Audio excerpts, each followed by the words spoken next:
Bonjour et bienvenue dans Les Gardiens du quotidien. Aujourd'hui, nous revenons sur une série d'affaires qui interrogent la sécurité dans nos villes et la vulnérabilité des citoyens et parfois des représentants publics. Vendredi 3 octobre, la commune de La Roque-d'Olmes, en Ariège, a été le théâtre d'un carjacking d'une rare violence.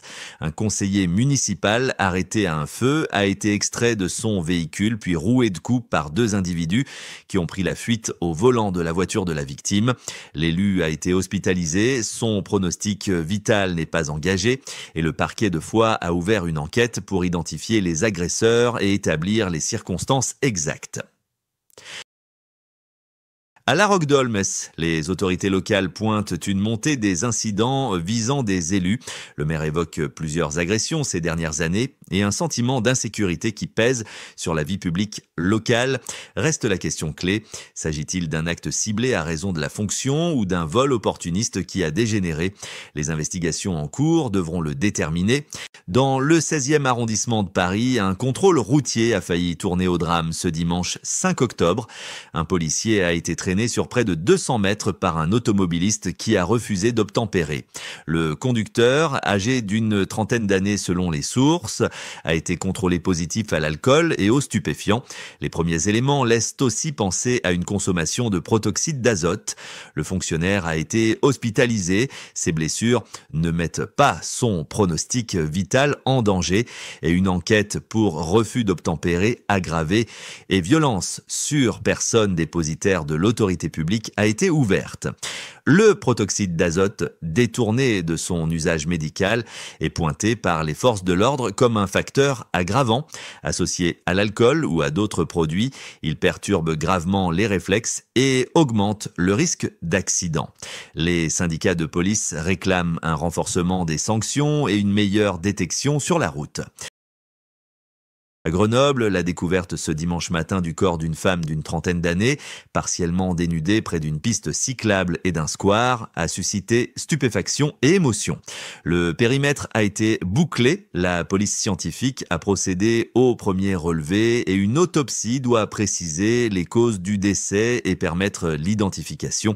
À ce stade, aucune trace évidente de violence n'a été rendue publique et les enquêteurs n'écartent aucune hypothèse.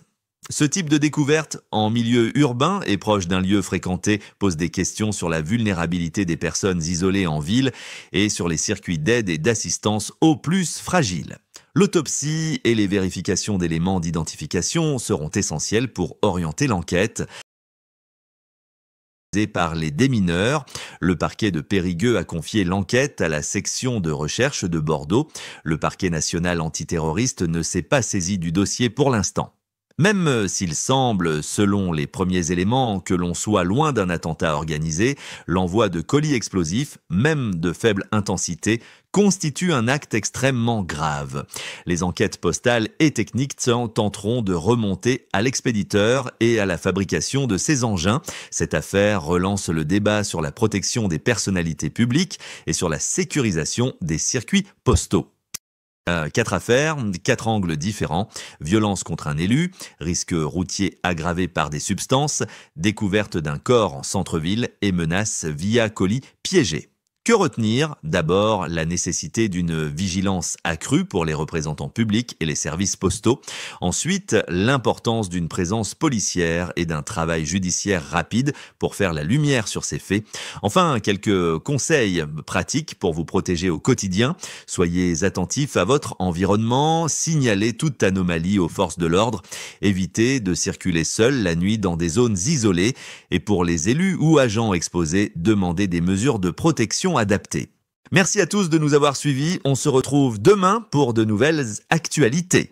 D'ici là, restez vigilants et surtout, n'hésitez pas à partager vos expériences ou vos conseils en commentaire. Votre témoignage peut aider d'autres personnes à éviter le pire. Abonnez-vous à la chaîne et rejoignez la communauté des gardiens du quotidien pour ne rien manquer des prochaines alertes, faits divers et conseils de sécurité. Parce que prévenir, c'est déjà agir.